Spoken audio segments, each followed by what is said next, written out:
दाइन जिनं जनाय बिधानसभा बियाबनि एनडिए बिजाथि भुबन पेगुखौ देरहासार खालामनो थाखाय रोजा रोजा सुबुंनि थुबुर नंगौ फैबाय थानाय आसाम बिधानसभा बिसायख'थिखौ नोजोर बोनानै धेमाजि जिल्लायाव बिसायख'थिनि बारहुंखाया गोख्रों सोलिगासिनो दं। 8 नं जनाय बिधानसभा बियाबनि बिजाथि भुबन पेगुखौ देरहासार खालामनो थाखाय दिनै धेमाजि जिल्लायाव मोनसे गिदिर सुबुं थुबुरमा खुंफुंदों। मख'नो गोनांदि बिसायख'थि फोसावदिंनायखौ गोख्रों खालामनो थाखाय दिनै भारतीय जनता पार्टी थामहिनबा बिजेपिनि हादरारि आफादगिरि नितिन नवीनआ जनायनि मोनसे गिदिर सुबुं जथुम्मायाव बाहागो लायो। हाबाफारियाव बाहागो लानानै बिथाङा बुङो दि भुबन पेगुनि देरहानाया जनाय बियाबनि थाखाय जोबोद गोनां होनना बुङो बिथां नितिन नवीनआ। आरो बे हाबाफारियाव 8 नं बिधानसभा बियाबनि एनडिएनि बिजाथि भुबन पेगु आरो बिजेपि एबा एनडिए दोलोनि गोबां दैदेनगिरिफोरजों लोगोसे रोजा रोजा रायजोफोराबो मैखोमै बाहागो लादों। मैं असम की पवित्र भूमि को हमेशा नमन करता हूं। हमारे के लोगों में जिस प्रकार से भाजपा के सरकार के प्रति विश्वास दिख रहा है, माँ बहनों का जिस प्रकार से सहभागिता दिख रही है, वो स्पष्ट संदेश है कि असम में कमल खिलेगा और लगातार तीसरी बार नरेंद्र मोदी और हिमंत बिश्व शर्मा की विश्वास वाली सरकार, जनता की आकांक्षाओं को पूरा करने वाली सरकार फिर से बनेगी। আমাৰ ৰাষ্ট্ৰীয় অধ্যক্ষ নীতিন নবীন যেটো হাৰত জনগণ ওলাইছে আৰু আমাৰ দুখ এটা থাকি গ'ল, জনগণ যেনেকৈ ওলাইছে আধাহে আহিব পাৰে, গাড়ী দিব নোৱাৰিলোঁ, ইমান গাড়ী নাই নহয়। চ' আজি তাৰমানে প্ৰত্যেকটো বুথৰ পৰা প্ৰত্যেকটো পৃষ্ঠা আজি আপুনি যদি চায় আমাৰ প্ৰতিনিধিসকলো আহিছে, পৃষ্ঠা প্ৰমুখ আমাৰ 7,000 মান আছে। 7,000ৰ লগত আপুনি ভাবি চাওক 10জনকেও যদি আহে 70,000 হয় আমাৰ, কিন্তু তাৰ আমি আধা মানুহকো গাড়ী দিব নোৱাৰিলোঁ। তো এইকাৰণে আজি যিটো হাৰত মানুহ ওলাই আহিছে, আপোনালোকে তাক ঘূৰি গৈ আৰু এটা বুলি ধৰিলেই আপোনালোকে গম পাব অসমৰ ভিতৰত ৰেকৰ্ড ভোটত আমি জয়যুক্ত হৈ যাম। তো এইকাৰণে এইটো হ'ল আপোনাৰ মোদীজীৰ যাদু। প্ৰধানমন্ত্ৰী মোদীজীয়ে ভাৰত ৰাষ্ট্ৰক পৃথিৱীত যেনেকৈ আপোনাৰ সন্মুখৰ পৰা নেতৃত্ব দিছে, আমাৰ ভাৰতীয় মানুহৰ সন্মান যেনেকৈ আগুৱাই নিছে, আৰু এইটো আমাৰ ডক্টৰ হিমন্ত বিশ্ব শৰ্মা ডাঙৰীয়াৰ যাদু যে আজি মানুহৰ হৃদয় কেনেকৈ জয় কৰিছে। প্ৰত্যেকটো দুখীয়া গৰীব মহিলা হওক, আপোনাৰ দিব্যাংগ হওক, বৃদ্ধ হওক, আই মাতৃ হওক, যুৱ হওক, সকলোৱে যেনেকৈ হৃদয় স্পৰ্শ কৰা আৰু তেখেতসকলৰ দৈনন্দিন জীৱন জীৱিকাত সহায় হ'ব পৰা প্ৰত্যেকটো পদক্ষেপে আজি ইয়াৰ প্ৰমাণ সানিছে যে জনগণ আজি ডক্টৰ হিমন্ত বিশ্ব শৰ্মা ডাঙৰীয়াৰ এই যিখিনি পদক্ষেপ এইটোক আদৰণি জনাইছে, অন্তৰে আদৰণি জনাইছে।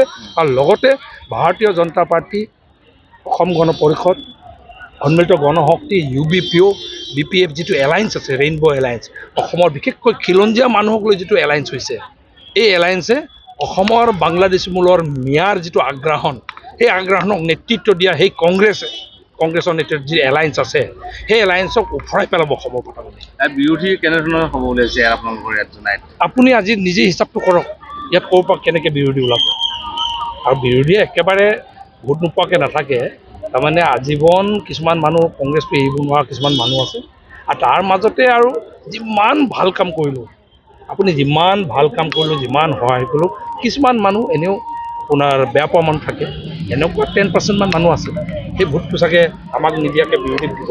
কিন্তু বিৰোধী হিচাপে কংগ্ৰেছ হিচাপে ইয়াত ভোট নাই আৰু আজিকালি কংগ্ৰেছ বুলি। আৰু সেইটো হ'ল আমাক কিছুমান মানুহে বেয়া পায়, বেয়া পোৱা মানুহখিনিয়ে ওলোটাকৈ ভোট দিব, সেইটোৱে কংগ্ৰেছে ভোটটো পাব। বাকীখিনি আপোনালোকে নিজে দেখিছে ৰেকৰ্ড সংখ্যক। আৰু 1 তাৰিখে মোদীজী আহিব পুৱা অংশত, তাৰ কাৰণেও আমাৰ মানুহখিনিও একদম ওলাই আহিছে। আৰু আমি ট্ৰেইন 2টা দিব চেষ্টা কৰিছোঁ ইয়াতে, ট্ৰেইন 2টা, তাৰপিছতে বাছ এইফালে চিলাপথাৰ, কোৰাজান, চিৰিকৰণী, ডিমৌ ফালে আমি 300টামান বাছ দিব চেষ্টা কৰিছোঁ। এনেকৈ যদি হয় ইয়াৰ পৰা 30-40 হাজাৰ মানুহ ইয়াৰ পৰা মোদীজীৰ প্ৰগ্ৰামত যাব। এনেকৈ স্বতঃস্ফূৰ্তভাৱে মানুহ কেতিয়াও ওলাই আহিব যদি এই আমাৰ পাৰ্টিটোক যদি ভাল নাপায়। অকণমান আগতে কোলাজানত এটা ঘটনা সংঘটিত হৈছে, তাতে আপোনাৰ বিৰোধীয়ে কৈছে যে ভুবন পেগুৰ গুণ্ডা বাহিনীয়ে মই নাভাবোঁ এনেকৈ ভুবন পেগুৰ গুণ্ডা বাহিনীয়ে কৰিবলৈ। আমাৰতো আজি চব মানুহ ইয়াতে আছে, এইবোৰ কৰিবলৈ আমাৰ ক'ত মানুহ আছে?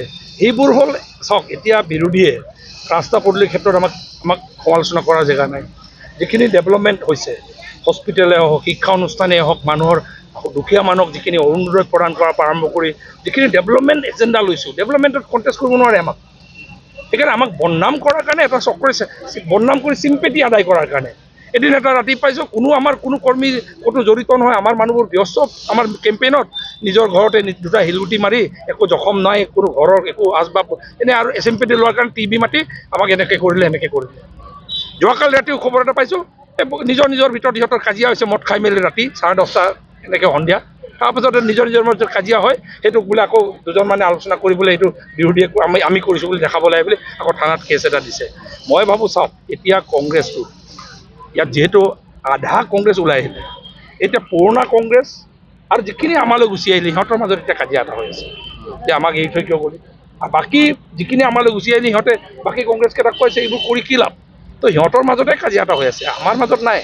এতিয়া মোক যদি সোধে কোলাজানত যদি কিবা ঘটনা ঘটিছে মইতো গম পোৱা নাই, তালৈ আক্ৰমণ কৰিবলৈ অহা হৈছে। মইতো ইয়াত ব্যস্ত হৈ আছোঁ। গোটেই আজি 40,000 কৰ্মী বাহিনী ইয়াতে আছে, কোনে তাত আকৌ ধাটো লৈ আক্ৰমণ কৰিব? কোনোবাই চাগে মদ খাই কৰবাত আৰু পাতলামি কৰিছে, খেদাখেদি হৈছে। নহ'লে আৰু ভাল মানুহ, সুস্থ মানুহ আৰু যিখিনি সঁচা অৰ্থত সচেতন নাগৰিক আছে, মানুহ আছে, কোনো এতিয়া কংগ্ৰেছত নাথাকে। যিখিনি লুম্পেন এলিমেণ্ট মাল খাই সন্ধিয়া উৎপাত কৰিব, নিজৰ ভিতৰত কাজিয়া কৰিব, চাগে পইচা পাতি ভালকৈ বিলোৱা নাই চাগে সিহঁতৰ কেণ্ডিডেটে পইচা পাতি ভাগত পোৱা নাই চাগে, আগত কংগ্ৰেছ কৰিলে পইচা ভাগ পায় বুলি ভাবে, পোৱা নাই চাগে, মাৰপিট নিজৰ মাজত লাগিছে, ইমানে কথা।